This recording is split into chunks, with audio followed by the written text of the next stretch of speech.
तो अब द्विविमीय अगर हम लोग निबिड संकुलन की बात करें, जिसको 2 डायमेंशनल क्लोज पैकेज या पैकिंग कहते हैं, तो ये 2 प्रकार के होते हैं। कौन कौन से प्रकार के होते हैं याद रखना। ये पहले तो 2 डायमेंशनल 2 प्रकार के होंगे। एक तो पहला होगा वर्ग निबिड संरचना और एक होगा षटकोणीय निबिड संरचना। तो याद रखना आपके 2 डायमेंशनल 2 टाइप्स के ही होते हैं, 2 प्रकार के ही होते हैं। एक वर्ग, तो पहले हम जानते हैं वर्ग निबिड क्या है या क्लोज पैकिंग क्या है। तो इसमें क्या होता है कि इसे पहले समझ लो, फिर आप परिभाषा पढ़ना तो और इजी लगेगा। तो इसमें क्या होता है कि आपका पहले ही वाला आपने क्या पढ़ा था कि एक दूसरे को स्पर्श करती हुई, एक है ना, एक विमी में आपने क्या पढ़ा, एक दूसरे को कण स्पर्श करती हुई व्यवस्था करती है। ठीक है, तो ठीक है भाई, ये एक विमी हो गया। अब द्विविमी में इसी तरीके से एक के ऊपर एक आपको बनाते चलना है। आप कितना भी बना सकते हो, ठीक है, इसमें कोई आपको वो नहीं है इस संरचना में। तो आप इस तरीके से एक के ऊपर एक कणों का व्यवस्थाकरण करते चलोगे। ठीक है, तो अब मैं देखूं तो ये वाले जो है ये एक्स एक्सिस में आपको दिखाई दे रहे हैं। इसी तरीके से आपका ये वाला भाग ऊपर की ओर बढ़ते जा रहा है, मतलब कि ये आपका वाई अक्ष में भी दिखाई दे रहा है, वाई अक्ष में, है ना। तो ऐसे आप बनाते चलो और उसके बाद आपको जितना सहूलियत लगता है आप बना सकते हैं। अब आपको देखना है कि अगर मैं इस कण की बात करूं, ये वाले कण की, ठीक है, अब वर्ग निबिड संरचना हम पढ़ रहे हैं, तो वर्ग में अगर मैं किसी भी एक कण को ले लूं, चाहे इसको लूं, चाहे इसको लूं, इसको लूं, किसी को भी लूं, तो ये कण किससे स्पर्श कर रहा है, ऊपर वाले से, इससे, इससे और इससे कर रहा है ना। मतलब कि अगर देखा जाए तो एक कण 4 अलग अलग कणों को स्पर्श करता है।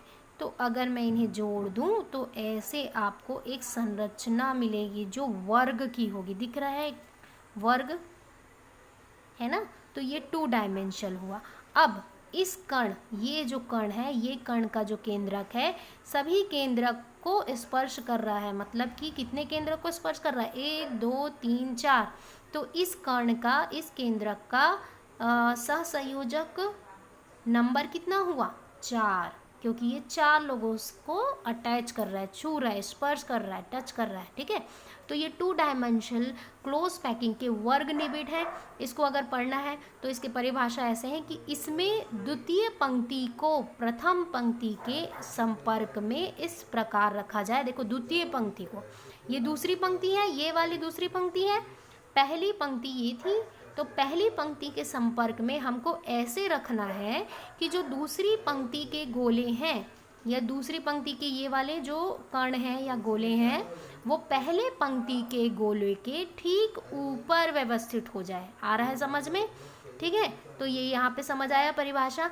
अब इसी में अगर हम, पहला पॉइंट, अगर हम किसी एक गोले या एक कण के केंद्रक का, है ना, केंद्रक को देखें तो वो 4 अलग अलग कणों के केंद्रक को स्पर्श करता हुआ दिख रहा है, जिससे वर्ग का निर्माण हो रहा है। ठीक है, वर्ग का निर्माण हो रहा है और फिर वो क्या होते हैं, उसके जो सहसंयोजक बंध होते हैं वो 4 हो जाते हैं। क्यों 4 हो जाते हैं, क्योंकि ये 4 अलग अलग कणों से क्या कर रहे हैं, स्पर्श कर रहे हैं।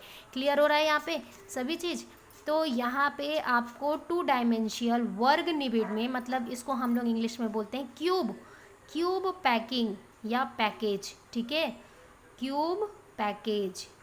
तो क्यूब पैकेज में आपको इस तरीके का संरचना बनाना है, ऐसा लिखना है, और उसके बाद अगर आपको पॉइंट देकर लिखना है तो अच्छी बात है, और वो भी लिखो कि इसमें वर्ग का निर्माण हो रहा है, इसका सहसंयोजक बंध 4 कहला रहा है, सॉरी सहसंयोजक नंबर, है ना, संख्या कितनी हो रही है, 4 हो रही है। तो अब जानते हैं षटकोणीय क्या है। ठीक है, तो षटकोणीय निबिड संकुलन की बात करूं, जिसको हम लोग बोलते हैं हेक्सागोनल, क्या कहते हैं, हेक्सागोनल क्लोज पैकिंग। तो हेक्सागोनल क्लोज पैकिंग षटकोणीय मतलब कि ये 6 कणों से क्या होंगे, घिरे होंगे। तो अब इसको पहले समझते हैं चित्र के अनुसार, तो आपको बहुत इजी लगेगा। देखो पहले हमने क्या पढ़ा था, वन डायमेंशियल, जिसमें आपको एक विमीय संरचना दिखाई दी थी। दो विमीय संरचना के वर्ग में हमने पढ़ा था कि दूसरी पंक्ति प्रथम पंक्ति के ऊपर कुछ इस प्रकार व्यवस्थित कर दी जाए जिससे दूसरी पंक्ति प्रथम पंक्ति के ठीक ऊपर दिखाई दे रहा था। आपने वर्ग भी पढ़ लिया।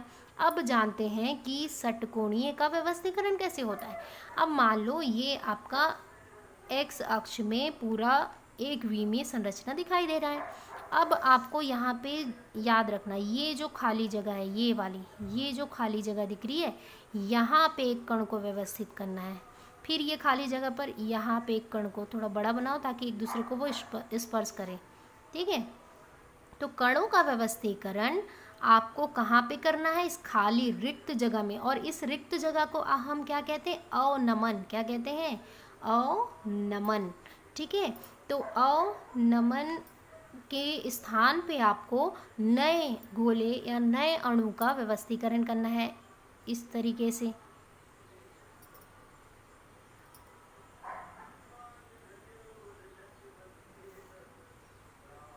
जिस प्रकार, ध्यान देना, जिस प्रकार मैं बना रही हूँ वैसे ही, देन सेम टू सेम, है ना, आप कॉपी करना, तो इस तरीके से आपको दिखाई देगा। तो अब देखते हैं कैसे। तो अब यहाँ पे अगर मैं किसी कण को ले लूँ, ठीक है, मान लो मैंने ये कण ले लिया। ठीक, अब ये वाला जो कण है, ये वाला, ये कितने कणों को स्पर्श कर रहा है, देखो 1 2 3 4 5 और ये 6। तो कितने कणों को इसने स्पर्श किया, 6 कणों को। तो इस कण का सहसंयोजक नंबर संख्या कितना हुआ, सहसंयोजक संख्या 6 हो गया, हुआ ना। तो यही होता है क्लोज पैकिंग। अब देखते हैं इन सभी के केंद्र को अगर आप जोड़ोगे तो आपको एक संरचना प्राप्त होगी। ऐसे आपको संरचना प्राप्त हुई एक बेंजीन की, ऐसा, है ना। तो ये जो कण है ये इस तरीके से सभी कणों से ऐसे जुड़ा हुआ है केंद्रक से, और सभी को जोड़ने पर हमें षटकोणीय 6 कोणों वाला क्या मिलता है, एक निबिड़ संकुलन की अवस्था मिलती है, मतलब क्लोज पैकिंग मिलता है। क्लियर हो रहा है यहाँ पे। तो अब इसकी जो सहसंयोजक संख्या कितनी हो रही है, 6 हो रही है। अब इसके परिभाषा को जानते हैं। इसमें द्वितीय पंक्ति का प्रथम पंक्ति को, इसमें क्या करते हैं, द्वितीय पंक्ति को प्रथम पंक्ति के संपर्क में इस प्रकार रखा जा सकता है कि द्वितीय पंक्ति के गोले प्रथम पंक्ति के अवनमनों मतलब क्या होता है, मैंने बताया अभी, रिक्त स्थान, वैक्यूल। ठीक है, वैक्यूल। तो आपके रिक्त स्थान खाली जगह पे, है ना, ठीक आ जाए। तो हमने खाली जगह पर रखा और इस तरीके से हमको षटकोणीय क्लोज पैकिंग मिल गया। तो क्लियर हुआ यहाँ पे ये चीज़। तो आपने अभी द्विविमीय संरचना में 2 प्रकार पढ़े, जिसमें था वर्ग और इसमें दूसरा प्रकार था षटकोणीय क्लोज पैकिंग। ठीक है, तो अब जानते हैं 3 डायमेंशियल।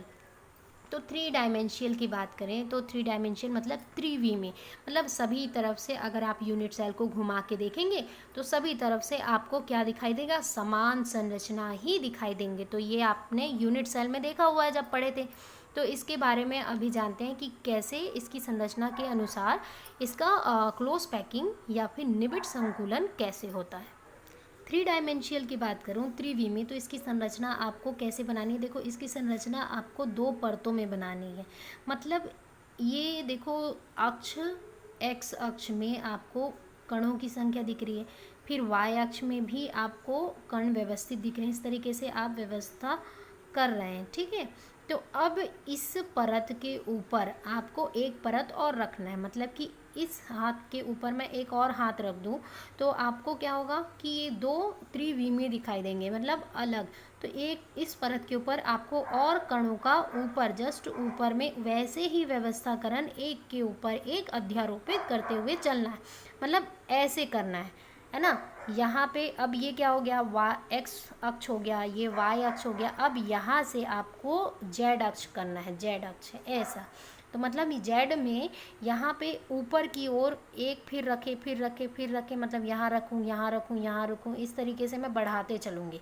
ठीक है, तो इसको समझो, इसमें बहुत ईजी है।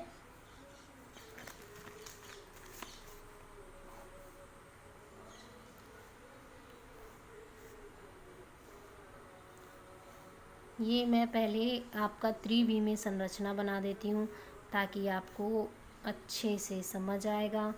ठीक है, अब देखो यहाँ पे मैंने हर एक अक्ष में अणुओं का व्यवस्थाकरण कर दिया।